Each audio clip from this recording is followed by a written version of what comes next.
Hello and welcome. Welcome. I see we have Mumsy in the house. Great to see you here for some crazy crimes, true crime in Cambodia. Some of the latest news going on here in the Kingdom of Wonder. So glad you could join me today. Got a few doozies today. I hope your week is going well. Mine is going well. Nothing super exciting, but just day to day. So shall we get started? All right. First up, there has been some rain. So I thought, just in case anyone doesn't know what's going on, there was a typhoon called Podal, I guess. And this story came out on the 12th, yesterday. And so here it is out over the Pacific Ocean. This might be Taiwan or something, or the top of the Philippines. I'm not sure. This is probably the coast of China. And what happens is, so this typhoon is coming inland, and we don't get any, hurricane force winds here in Cambodia because there is a mountain range between us and the Pacific Ocean, but we do get rain. So, from the 12th to the 14th. So yesterday, today, and tomorrow, we are having rain.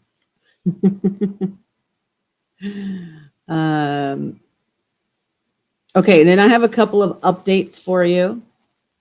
You remember the teacher that was harassing the students by requiring nude photos if they wanted to pass their math class? Well, he has been arrested and charged. So he faces 2 years in jail.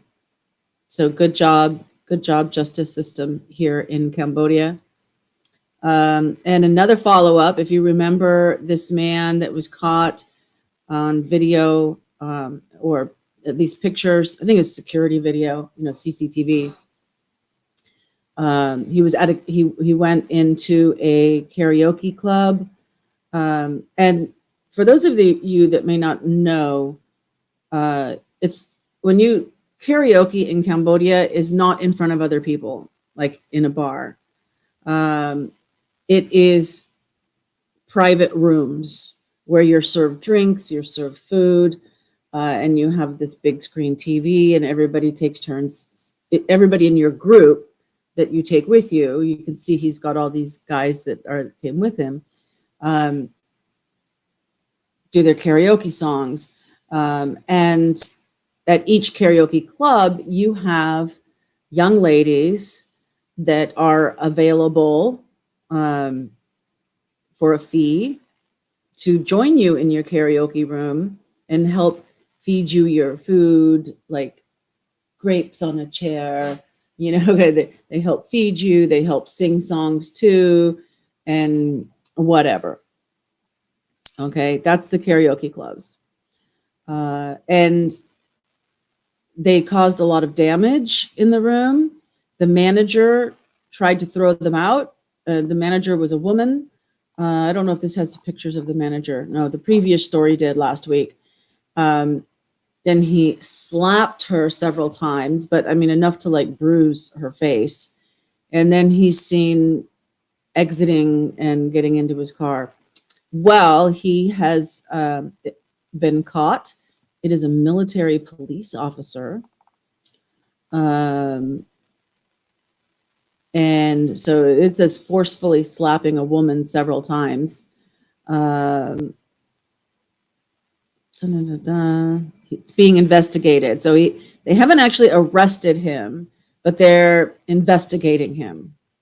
But they have identified him because at the time they were asking for anybody that could identify him to come forward. So he has been identified and is being investigated. So hopefully we have a good result with that. So got any comments? No. All right. So next up, this is positive. The National Police have launched a 24-hour hotline for foreigners because there was like a 911, but it was different numbers. But it's mostly, Cambodians or what it's in Khmer, it wasn't something specifically for foreigners. Probably with English being the common language.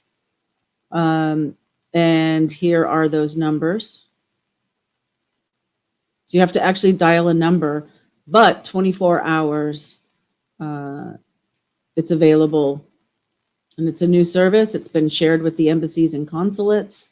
So they will probably be sending out notices that number is available. And so if you are in Cambodia, you might want to take these numbers right here and save them into your phone. So if you're ever in a situation where you need help and you want to call the police, 031-201-2345 or 031-601-2345. So you can put those in your phone.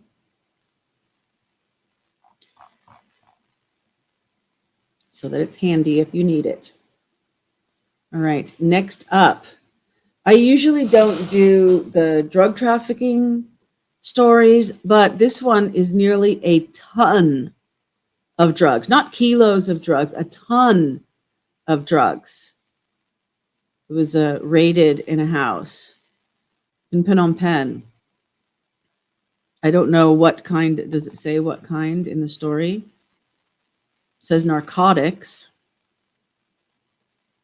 A Chinese national, 32-year-old, and a Cambodian 41 years old were arrested.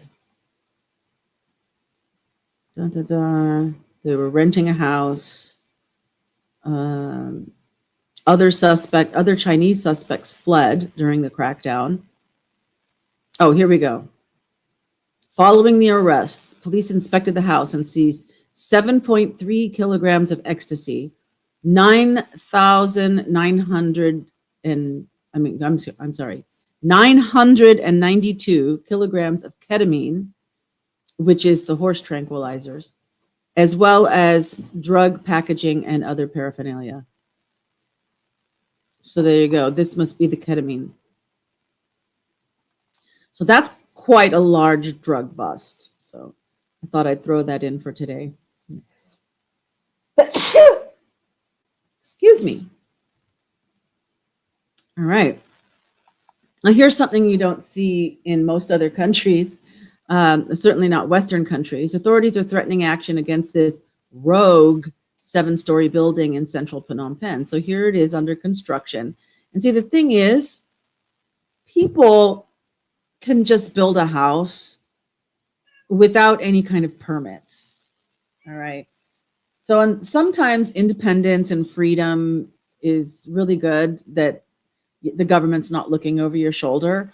But sometimes it's good to have, some building codes and things in place. So let's see. It's an unauthorized 7-story building. No permit, no proper technical specifications. It's on Street 184 in Sartmai 3.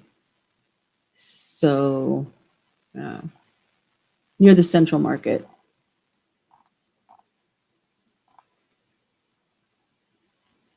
I remember when I first moved here, these metal scaffolding did not exist. The scaffolding was all bamboo. Look at this up on and they call the ground floor and then the first floor. So they've driven their motorcycle up there. The construction workers are living in there.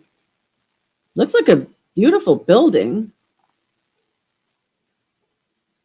So somebody complained. I can tell you that. Like maybe this neighbor right here complained. Look how close that is. You see, if you don't know, in Western countries, there is a we use feet, right? A 5 foot. I mean, most places have adopted a minimum 5 foot clearance between a building and the property line. So you would have a minimum of 10 feet between the two buildings next to each other, because you could only go up to the 5 foot. One building is 5 foot to the property line, and the other building is 5 foot to the property line. So you have at least 10 feet. This is not 10 feet. This is it's probably the same on the other side as it is like right here, so close.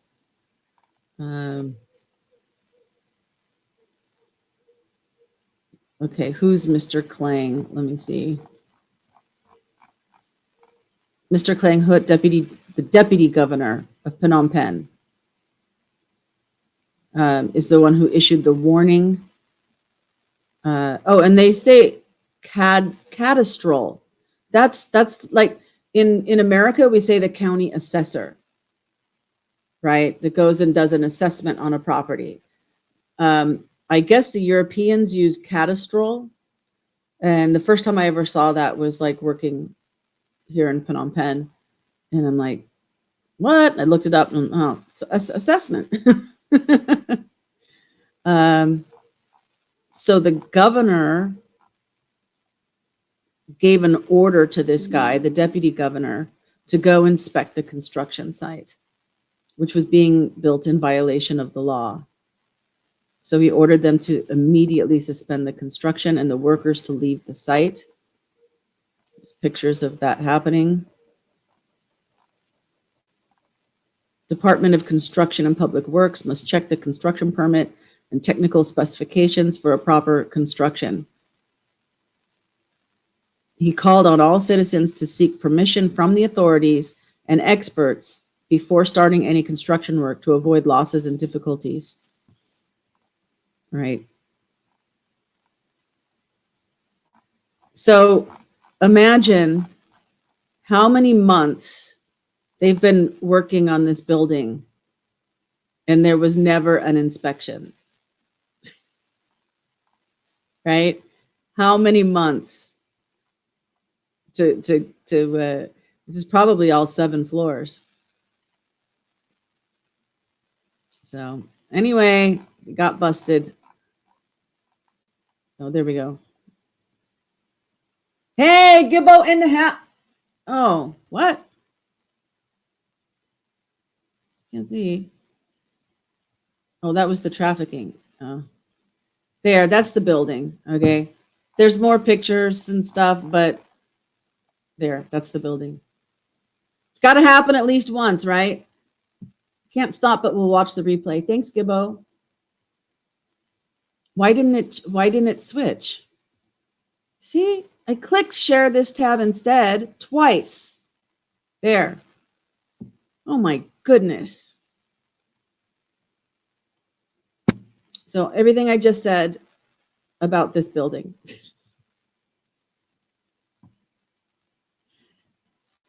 Okay. Let me check if it changed. Okay, it did. Man arrested after forcing minors into prostitution as payment for debts. This caught my attention because this actually happened to Chani. This person is in Siem Reap. So he probably coerced them into the debts and then forced them into prostitution to pay the debts. 31 years old, coffee seller. He's a coffee. So his front is that he sells coffee, right? But 3 of the victims, including the mother of one of the victims, the mother is 37, but the victims were 14, 16, and 16. Complained.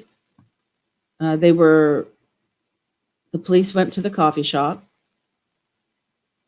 So this is supposed to be renting the room without paying in advance. So when they had no money to pay him, he forced them to service the guests in order to get the money that they owed him. If they did not comply, he threatened to cut off their hands and feet. And then he took 10% of the money. Surprised he didn't take 100% of the money.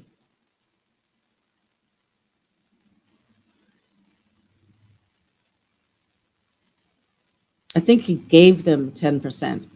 If the guests gave her 100, she took 25, sometimes 50. She took 10, and the rest of the money went to the suspect. Yeah, see.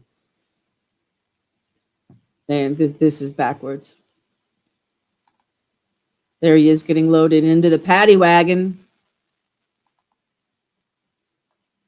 So, busted. Good. Good. Yeah, now it shows. Yeah, it went back to the drugs. That was weird.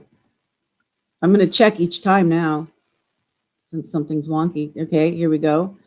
A wizard was arrested for a $10,000 talisman fraud. So this is the guy. Here he's showing a picture of this box with some talismans in it. So he fraudulently sold what he claimed were magic talismans for $10,000. I don't know if that's like accumulation, totaling, $10,000. I don't think he sold one for $10,000. So, yeah, somebody complained. Oh, see, their emergency hotline is 1296. Go figure. I don't know. This is in Siem Reap. So this guy, that's this wizard, told the victim he had a genuine sacred object, a bronze cow that could be sold for tens of thousands of dollars. Here's two of them. The suspect told the victim that if she gave him $10,000, so it looks like this is just one person. Oh my gosh. He would use it to perform a ritual to awaken the cow and allow her to use it safely. The victim gave him the money, a total of $6,000 US and $16 million real. 16 million real, totaling 10,000. The victim was scheduled to pick it up, but when she went to pick it up, she discovered it was a cheap fake rather than a magical object worth tens of thousands of dollars. Really? Really? So you're going to hand over $10,000 to anyone claiming that this is a sacred magic object. Yeah. The sucker born every minute. Oops. No, that one. Share this tab instead. And does it? Yes, it does. So this is interesting. A foreigner was arrested after a corpse was found in the trunk of his car. Well, this looks like a pickup truck. So I don't know if it's the trunk or the bed of the pickup. But what happened was he drove his car into a ditch. So people were helping him pull out the car from the ditch when they saw, they went to help push it, but then they saw the body in the trunk of the car, causing shock to the helpers. An accompanying vehicle with 5 other foreigners fled the scene, and they're continuing to search for and arrest the remaining suspects to bring them to justice. Yeah, I think the writing on this one's a little bit off because this definitely looks like a Ford pickup truck, and they probably saw the body in the bed of the pickup truck, not in a trunk. I was wondering, how did the trunk open when they were pushing it out of the ditch so that they could see the body? because it's in the bed of a pickup truck. We have to use our common sense here. Yeah, where is common sense? Oh, for the magic one, right? Yeah. Okay, let's make sure the next one's showing. All right. A drunk rider was rescued after an unscheduled aquatic excursion. So here you see a motorcycles parked next to a river, right?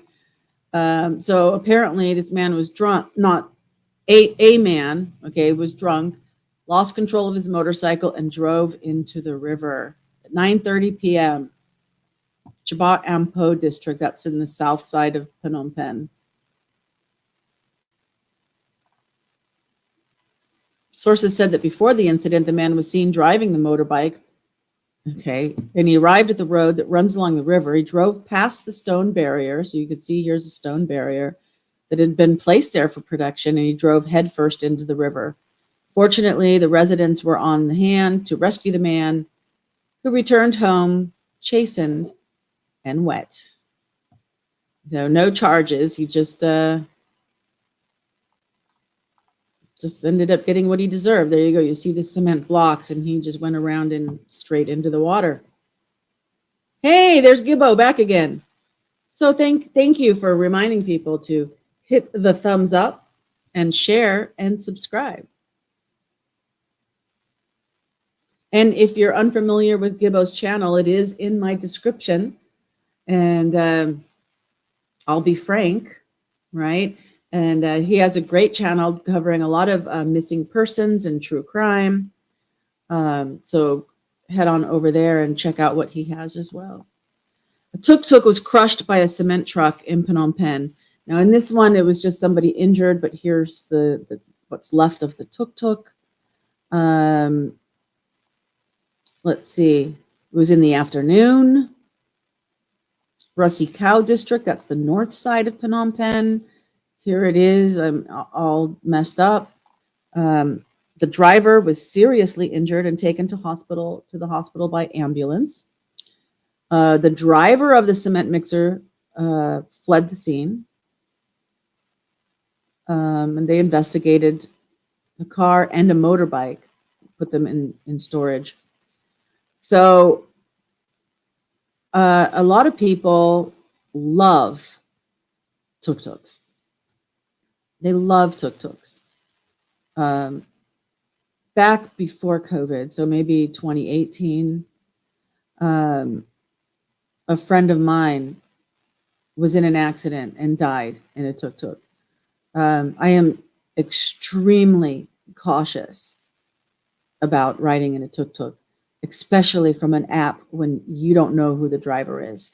If you have a regular driver that drives a tuk-tuk and you know that driver drives safely and will stop at a street intersection and check and make sure that it's safe to proceed and not just fly through intersections or make right or left hand turns without checking to see if there's any traffic coming, and it's a safe driver, then fine. But just getting in a random tuk-tuk with a random driver by using an app, I'm sorry, I don't do it. And I will, and it's like, if it costs $2 to use the app for a tuk-tuk, it'll cost about $3.50 in a car. If it costs, $5 in a tuk-tuk to go someplace, maybe it will cost $7 in a car.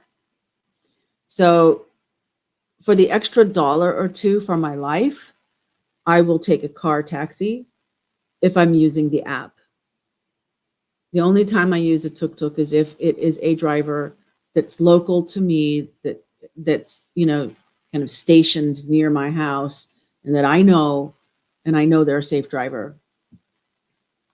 Yeah, dumb. But a lot of people, they just love tuk-tuks. They just love them. But I want to put that warning out there for everybody. Okay, we're now we'll get to the border conflict updates. Starting off with people are returning back to their homes. People that were displaced, that evacuated, are returning home. I thought that this was kind of nice. This is a very typical mode of transportation when you start getting outside of Phnom Penh and you're out in the countryside. This is a tractor basically, but they'll hook it up to some kind of wagon and they will transport goods.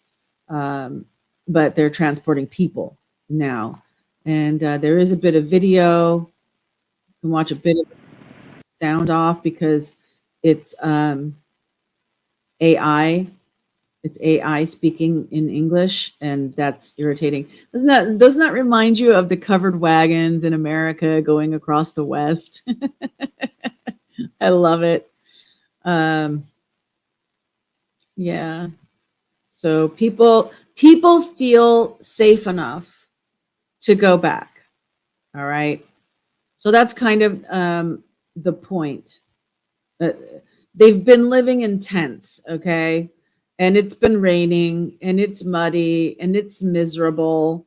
And they've been, instead of cooking their own food that they like, they've been served food that's provided for them. You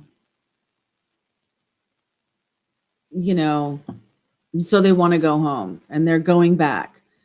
However, we have some more updates. First off, this was really funny. I mean, I don't know who these people are. I don't know if they're Thai or they could be Cambodian. All right. I read the whole story. It does not, at least in the English story, because you see there was this post like this that was in Khmer. All right. I can't read the Khmer. I don't see the original post. So I don't know if these are Cambodians that the former prime minister Hun Sen was chastising, or if he's bringing attention to Thai people that were doing this. All right. But at the border, they're all bragging about their slingshots and what they've got, and they've got marbles. I'll show you a picture here. They've got marbles and they've got metal ball bearings. And so they've been warned and chastised not to do this, because even though it's not using a military weapon, it still could incite the opposite side to fire back to stop them, and it could escalate things. So, and he also called on the Thai government to issue a similar warning against anybody that might have inciting behavior. Now, whether that fell on deaf ears or not, I don't know. Because then the next thing that happened, okay, just checking that that the story changed, is that the Thai army started setting up barbed wire in the ceasefire zone. Okay. The ceasefire agreement basically said no military activity in this disputed area, right? And here's a picture of them, the Thai soldiers putting up barbed wire, okay? And so there was a lot of talk about this, that this is Cambodian. I don't know if they're taking down barbed wire here or what.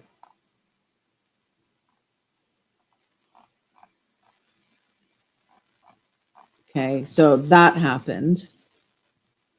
Then there were quite a few stories. I just grabbed this one. This was yesterday.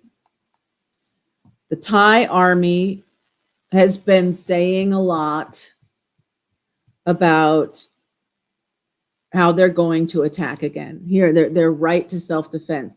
Remember, before this first border conflict happened, I pointed, it was like the day before, so it must have happened on a Thursday. And on the day before, on Wednesday, I was sharing with you guys.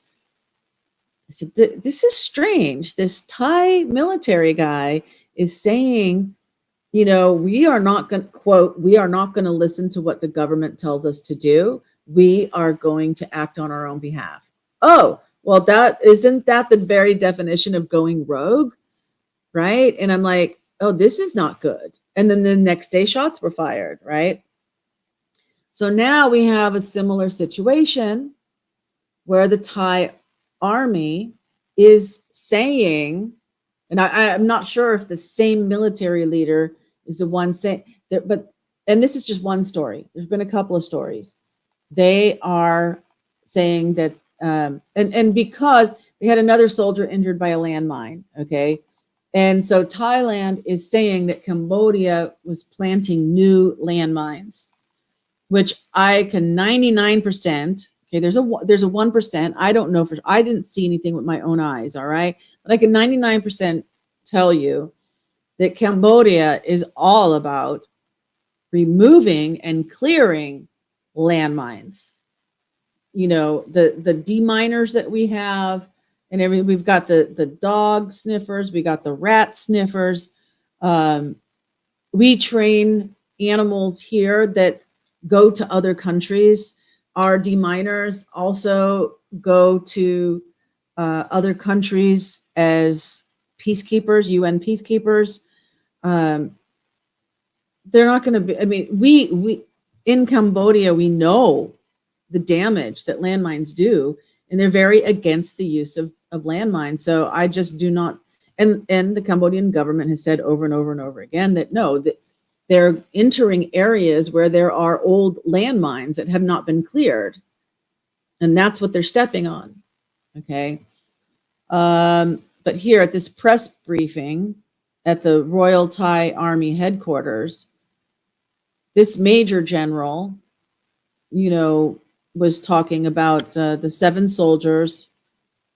Well, this guy, the one that stepped on the mine, and 7 other soldiers were on a routine patrol when the sergeant stepped on an anti-personnel landmine, allegedly planted by Cambodian forces. Caused a severe injury to his left ankle. He's currently hospitalized. And they're saying that it was a deliberate ambush, and that Cambodia breached the ceasefire agreement. Okay. And so they are saying that they are going to take, we reserve the right to respond accordingly to protect our sovereignty and personnel. Well, all countries do have the right to preserve and protect their sovereignty. But you got to make sure that it's real, So that is yesterday. So that is not a good sign. Let me see if you have any comments here. No. Yeah, baby. So the latest thing that happened today. Now this said, when I opened this before, it was 7 minutes ago, but that was like maybe 2 hours ago now. The Thai army is expected to launch renewed attacks on Cambodia. Evacuations are underway in Surin. That's the area on the Thai side of these disputed border areas. Okay. So they're saying that the evacuations are underway right now. That there are sources today that the schools were closed. They sent the students home to prepare for the evacuation. And the same sources reported that the Thai army is planning to mobilize military forces and heavy weaponry, including multiple armed vehicles, to the border area. So That is not good. Yet the Cambodian people are going back because they don't want to be in the camps anymore. So my last story is to end on a good note. Nature Life and rangers cracked down on 158 fishing violations in 6 months. So good job to all the rangers and wildlife protectors that are cracking down on illegal fishing, as well as other protecting other wildlife. So good for them. Now, a lot of people might ask, am I scared? No, I'm not scared. I'm not planning on leaving. I'm not, well, other than my trip to see Mumsy, I am. But otherwise I wouldn't be fleeing Cambodia. No.